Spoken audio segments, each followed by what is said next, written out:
Going to shows is a fun pastime. Anything can happen. Among the things you don't want to happen is maneuvering your view around the cell phone of the person in front of you.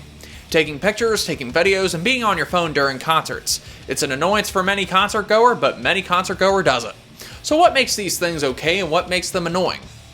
First, I'll just talk about the positives. Sometimes you want to capture the moment for good memories. Especially if it's a magical moment like if you're stage diving for the first time, or if Kyle Thomas is doing his incredible ending to Desecrator, where he says 49 words in 11 seconds. Often the fun, intensity, and mayhem at shows has to be seen to be believed. So if Steel Panther or Lords of Acid invite a bunch of people on stage to sing and dance with them, that's something people are going to want to see. Even a picture of 10 people crowd surfing at once can send a positive message about how good of a show it is. For those who get really wild, blackout drunk, having pictures may be able to jog their memory the next day. Then there's the social aspect of it. Being able to talk to friends about shows is helpful with visual aids. You can explain Alice Cooper's Frankenstein monster effect all you want, but it's even better for them to see a video of it running around the stage singing Feed My Frankenstein. Posting pictures and videos on social media can be advertisement for the band, and in some cases can be less money they have to spend promoting the tour. It can also be good for people who couldn't make it to the show for whatever reason. The tickets were too expensive, they had to work, fear of crowds, whatever.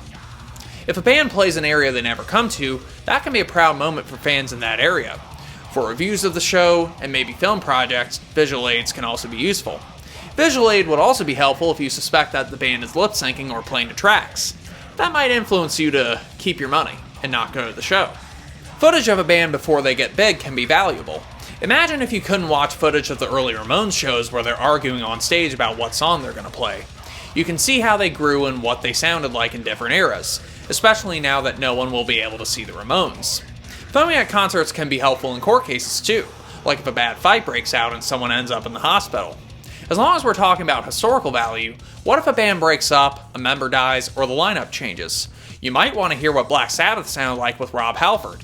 When no legitimate live recordings of a lineup or band exist, a good video clip will be documentation. It's like when people collect set lists. They want to be able to know in many years what was played on a tour. This is especially great when a band plays a song they've never played live before, or stopped doing after a certain point. Those were all positives, and then there are a couple of factors that are double-edged swords. One thing is that with recorded video in the age of the internet, it reduces and even eliminates the need for live albums and videos. In the 1970s and 80s, live albums were exciting. Iron Maiden, Live After Death, Ministry, in case you didn't feel like showing up, Kiss Alive. These live recordings were great if you couldn't make the concerts, and in many ways showed an energy to the music better than the studio albums could. Over time, the need for them dwindled because why would you want to pay for a live video when you could just watch a band on the internet? Besides, even if you could shoot a live video, you'd have the trouble of filming around people's phones if you don't have a no-phone policy. No one wants to see an official concert video with a bunch of people's phones out. If you're using a cell phone to take pictures and record the shows, then chances are your cell phone also has a flashlight. So if anyone happens to lose their glasses or something, you can help by shining it on the floor for them. Even if the dreaded lost item is a cell phone. And with all that out of the way, we get to the totally negative parts of all of this. First of all, it can be hard for the band to connect with its audience when they see a bunch of people on their phones. Even if they're playing their hearts out, it can make them feel like the people aren't interested. Bands travel great lengths and spend long hours to set up and play. And they came to play for people, not phones and cameras. Musicians thrive on the attention and interaction with the audience. Instead of spending time holding your phone up, you could be stage diving, headbanging, throwing money, throwing bras, anything tangibly fun that doesn't involve technology. Seeing faces is more exhilarating and less distracting from their viewpoint. Even though a recording of a concert can be good advertisement for a band, it can also work against them. Suppose a band has been on tour for a few weeks. Every band has a bad night. Their singer might lose their voice, they may need a fill-in drummer at the last minute, someone ends up in the hospital. It can happen to any band. The show could suffer for it, even though the band is doing their best with the circumstances.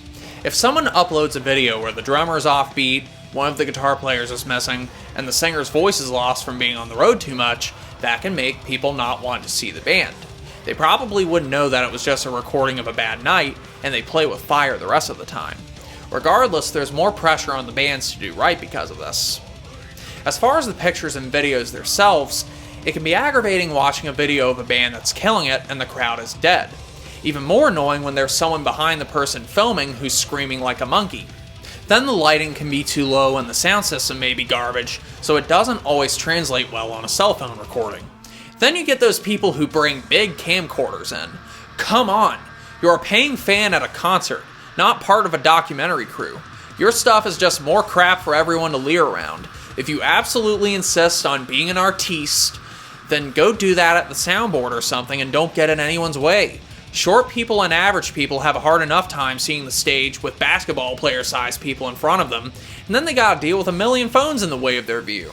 When it comes to the audience, less people are attentive to their surroundings. Try stage diving when most of the front row are on their phones. You'll be caught alright. By the floor. The mosh pit isn't as wild, and if people filming outside the pit aren't paying attention, their phones will be knocked out of their hands. With the amount of drunk people at concerts, things like this can cause fights. You can also expect people to get frustrated when people get in their camera view. You know, because you go to a concert to be Stanley Kubrick. Instead of seeing a band through a screen in an attempt to keep the moment, why not be in the moment? That's what concerts are about. You bought a ticket, so get your money's worth from the performance. The thing is, a lot of fans and bands don't mind pictures being taken once in a while, but doesn't holding up a lighter during a song seem more appealing than holding up a phone? You'd be lucky if you can get a lighter into most venues now with increasing security, but just see what happens. Let the magic of a good performance impress you. Grind on.